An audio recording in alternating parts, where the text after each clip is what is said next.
Thank you, Master Valerie Loureda. It's a pleasure to talk to you today. You're undefeated so far in your Bellator MMA career, but of course, so is the flyweight champion, Ali Malay McFarland. So, with another win, is it too soon to start talking about a title shot? I think nothing's too soon. I respect her, and I'm going on my path at the time that Bellator feels is right, my manager feels is right, and I'm following what they tell me. I'm always gonna say, "Oh, I want to fight for the title," but they're doing what's best for me, and I'm just trusting the process and the path. Very good. You're a martial arts master, you're a model, and you've done so many things in your career, broadcaster, actress. What's the most satisfying for you? Martial arts, I could be successful in any career I want. And I'm choosing to go this route because I know that the talent and the passion I have for this sport is unordinary. I don't have to be doing this. I could have stopped after my Taekwondo career and got into broadcast journalism or just gone into my acting route. But no, I decided to do this. I know what I'm capable of. I know my potential. And I know that there's something I need to prove to the world. All right, final question for me. How do you sum up Tara Graff as an opponent going into Bellator 243 this Friday? I think she's a lot older than me. She has a lot of experience. She has a lot of amateur fights. We're both both have two fights as pros, but I don't guide by that. I know she's gonna go in there aggressive to clinch me, try to take me down, and I just don't think she realizes how strong I am. Well, she's going to find out on Friday. Master Valerie Loureda, thank you for the time. Thank you. All right, our next question will go to Brendan Tobin. Your line is live. Hey, Valerie. I know people down here in Miami very excited for your fight. Have you heard anything as far as people back home, plans to, responsibly, get together to watch you, and just kind of what memos have you heard from South Florida as you enter the cage this weekend? Yes, everyone is so excited. Everybody I know, my high school or went to, my elementaries, everybody who's been following my career. All my Cubans in Miami are ready to watch me fight Friday, and George couldn't get that first win for us, but I know I am. And just what this year's been for you, as far as I'm sure you probably want to get a few more in the cage. It's been crazy for everybody, but just how happy are you to be at this point where you finally get to get back in action and then move your career along? Yeah, I'm just so honored and blessed. A lot of fighters don't have the same opportunity I have, and I will be the first female to get in that Bellator cage in this quarantine process. I'm just really excited. I'm also very blessed that I get to get paid as well. I'm lucky that I stayed ready during quarantine. I was close to weight, so when Bellator called me 3 weeks ago, I was able to put together a quick camp and just let's go, let's do this. So I'm just looking forward to walking to that cage Friday and becoming 3-0. Here's the time. Best luck. Thank you. Our next question will go to Mark Piocos. Your line is live. Hey, Valerie. My first question is, your last fight, you went the full 15 minutes.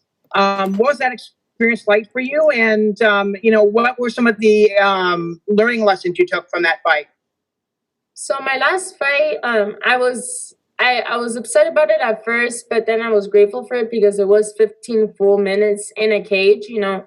I wasn't tired, and this girl was going at me with everything, and I learned about her a week before. She was a southpaw. It was a lot of adversity I had to face and change, and I'm just grateful with the outcome. But that fight I took away from me that every girl that walks into the cage with me is out to kill me, and this is the opportunity of their life. So I always have to be prepared for more than that. It doesn't matter who it is in front of me. I know Tara's going to come in the same way, and I'm going to use the experience I learned from my last fight into this fight.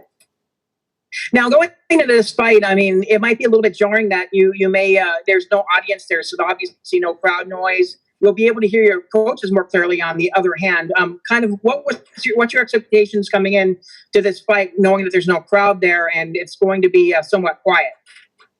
I feel a lot less pressure. I've been sparring like that since I was a baby. Every Wednesday, my dad used to do sparrings like that, where it was just us in the gym sparring, and my dad would coach me. But this time, I feel a lot less pressure. I don't know if it's just me, but I feel a lot less pressure. I feel like it's gonna be funner. It's you don't have to think about the crowd or all of that, and just go in there and have fun, listen to your coaches. It's like a sparring at American Top Team in our cage, and just perform at my best. A final question. One of your goals coming into fighting was to kind of change the perception of what Taekwondo was in this sport. How do you feel that goal is coming around right now? Do you feel that a lot more people are kind of respecting the sport of Taekwondo now? Yes, 100%. I feel like Taekwondo is becoming a lot more prominent in mixed martial arts. A lot of people want to do the techniques that I know how to do. And Taekwondo is the type of sport that if you don't start it from a very early age, it's very hard to get that footwork.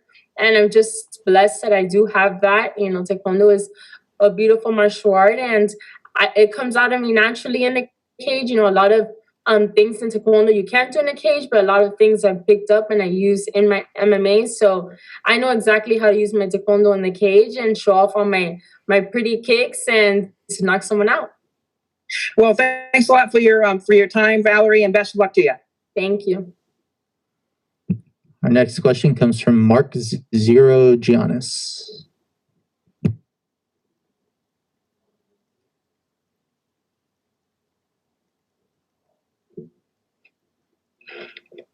Master Loureda, Mark Sorianis, Taekwondo Life Magazine. How are you? Hello, sir.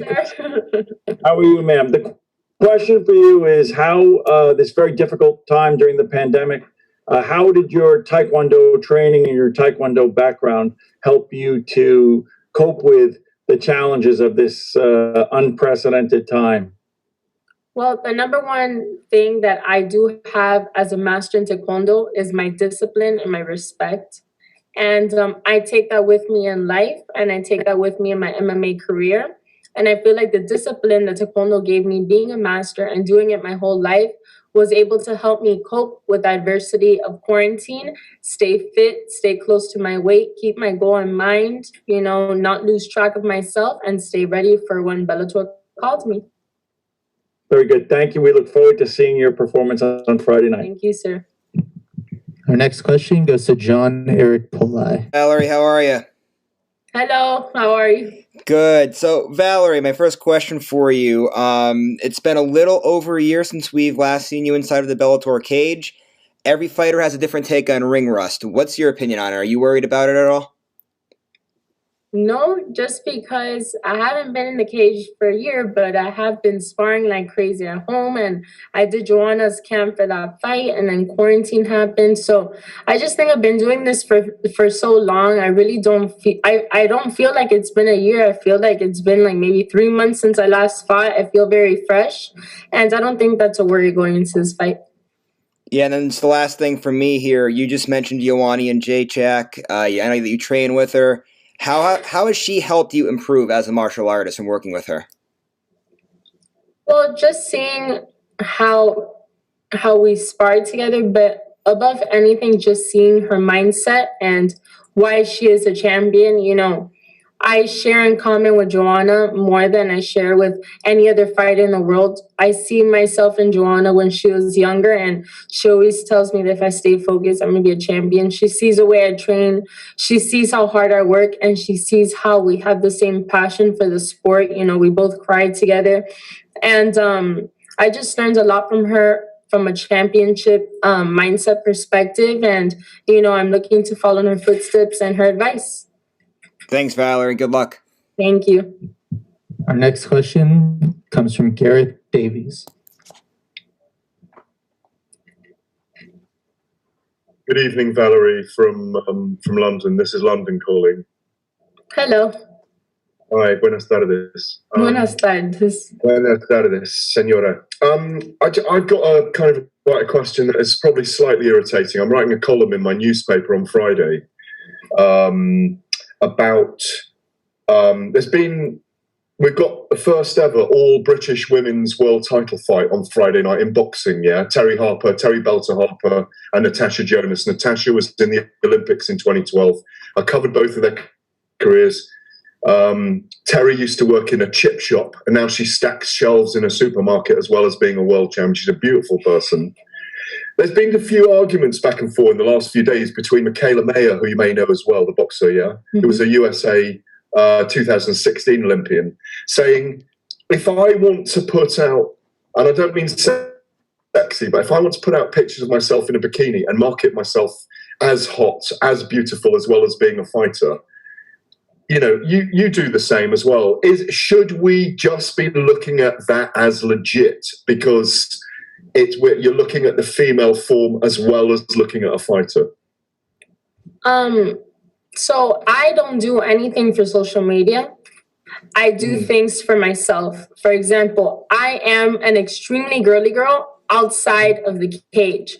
So the way I market myself is not for social media and it's not for men. It's for myself. You know, this is the way I look. I've worked my whole life to have this body, to have this figure. I was a ballerina. I was a martial artist. You know, I do both. And I think that's where people mistake. It's not for social media. I am the way I look like. And I also am a fighter. You know, what does one thing have to do with another? You know, just because I look different than other martial artists doesn't make me any different. It's my identity. This is why Valerie Loureda is different. You know, I'm a broadcaster and as a major. I have different passions outside of the cage, and that's okay.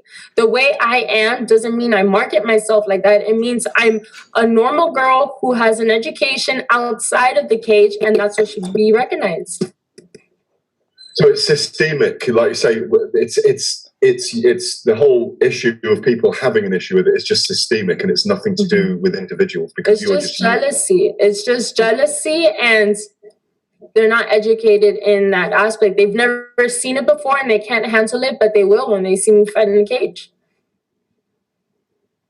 Many thanks. Sorry about the irritating question, but it's great. No. Thank you. Have a great fight tomorrow, Saturday, Friday night. Yeah. Thank you. Our next question goes to Mike Pendleton. Hi, Valerie. So recently I know you talked about your connection with George and obviously down there in Florida, Miami, and wanting to be like an influence for the Cuban community. But my question is, aren't you already doing that, right? 2 pro fights, you've won both. You're knocking on the doorstep of a bigger point in your career. And I think in that Latin and Hispanic culture, they already look at you, an actress, all that you do, everything that you do. Aren't you already there? I know you don't have a BMF title or anything like that, but you're already there. You're already making an impact in the community. Yes, I am making an impact. You know, I'm the first Cuban female fighter to come out of Miami. You know, I hold a lot of responsibility on my heart to represent our community, you know, but George is who he is. You know, I follow a lot of his footsteps. I feel like I am getting there, but I'm very hard on myself, and I feel like I'm not there yet, and I'm not complacent. I'm not satisfied. I'm not going to stop until I'm 10-0, have that belt, and I'm the first Cuban American woman to have the belt for Bellator. So my last follow-up here is, with that, don't you like to shine in multiple avenues in your life to not only show them you can be a world-class fighter, you're on your way to becoming a champion, but while, and almost similar to the last question you received, you can be a beautiful woman, you could thrive in other industries, but you can also be a world champion inside the cage. Yes, that's my message. You know, I think a lot of people don't understand it because it's too much for them to handle, but this is who I am. You know, this isn't for marketing. This isn't for social media. This is who Valerie Loureda is in and out of the cage. This is who I am. I don't feel comfortable with myself as a woman or training hard if I'm not being myself and staying true to my identity. You know, this is who's going to make me who I am. This is what's going to make me recognized by the public. And this is what's going to make me a role model to other women and young girls who feel like I do and feel like they're stereotyped for doing a sport that's more male dominated. Well, I know a lot of the Latin Hispanic community is obviously looking up to you, especially young girls. Best of luck this weekend. Thank you, sir. All right, our last question will come from Andrew McCarroll. Hi, Valerie. Hope you're well. Hello. I know you had to drop out of the Olympic team when your mother became unwell. I know she's a badass in her own right. I think she took her black belt while she was pregnant with you.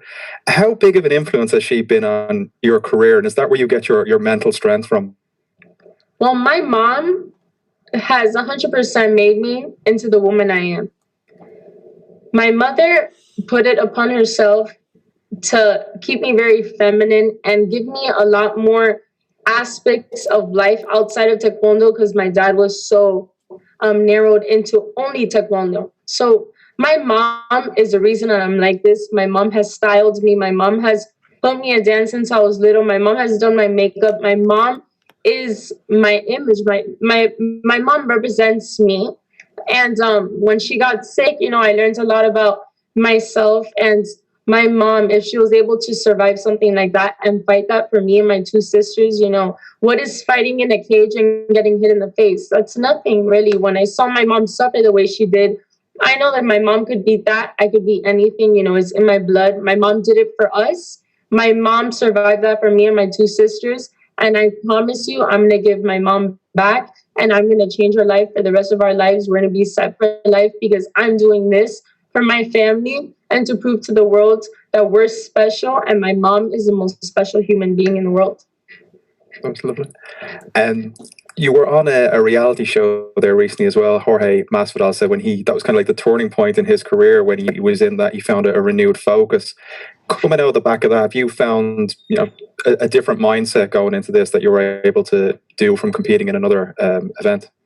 So being on the reality show, I had to face a lot of adversity. It was the hardest experience of my life, but it made me the most mentally tough and mentally and physically that I've ever been in my life.